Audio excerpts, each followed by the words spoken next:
Having an M logo on your motor really symbolizes performance and commands respect. So, is the X6M worthy of carrying the badge?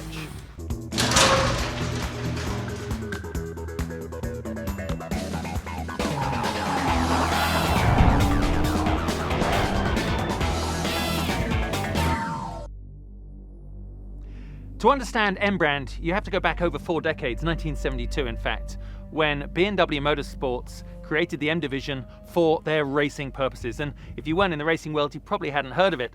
But in 1978, that all changed. The M1 supercar was born. It was BMW's first M badge road car, and it really did set the stage for M across the next 40 years. And then rolled around 1986, arguably the biggest game changer in touring car history.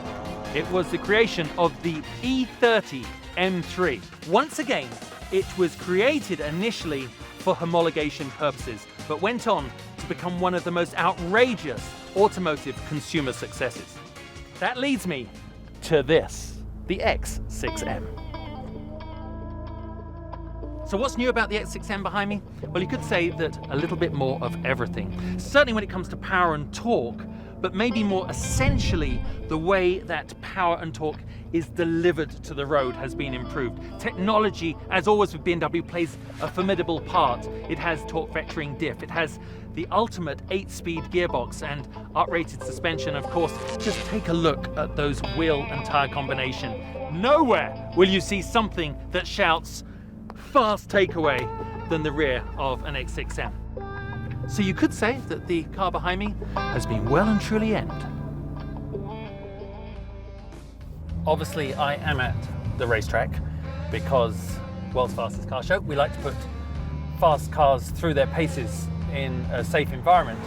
You seem to be shifting gears an awful lot on the racetrack because you're reaching your ideal revs pretty swiftly, and BMW's new 8-speed Steptronic transmission is almost seamless in the way it matches the gears to exactly the conditions you're in. It's almost like there's a exhalation of air, a change in the atmospheric pressure in the cabin every time you shift gear. Just listen. So as you can hear, that's the V8, 4.4 litres, the M twin turbo technology, powering it to what they say is limited at 155 miles an hour, but I have a feeling that unrestrained would take you an awful lot further past that. And you know, I just went into that bloody corner with opposite lock, sliding it in, controlling a 4-wheel drift in a car this big. I can't remember what I was saying. It doesn't matter. It probably wasn't important. Who gives a damn? I'm just having a good time. It's got 2% more horsepower and 10% more torque. And torque, of course, in a big vehicle is, just for me, the most fundamental of those performance figures, because that's what drives this mass out of the corners. And of course, you can't talk about torque without mentioning the sophisticated, electronically managed torque vectoring diff on the X6M, which very cleverly and intelligently transfers the torque, the drive, to the wheel, the corner of the vehicle that needs it the most at any given time. It is, however, not just electronics that contribute to the performance excellence and capabilities of this X6M. It is, of course, good old-fashioned mechanical engineering and development. They've got a new front double wishbone suspension. They have a self-leveling rear suspension. It stands alone. I just love that corner. It stands alone, really without competition. You know what? The X6M will forever remain an uncommon sight on our roads, and I think that's why I like it.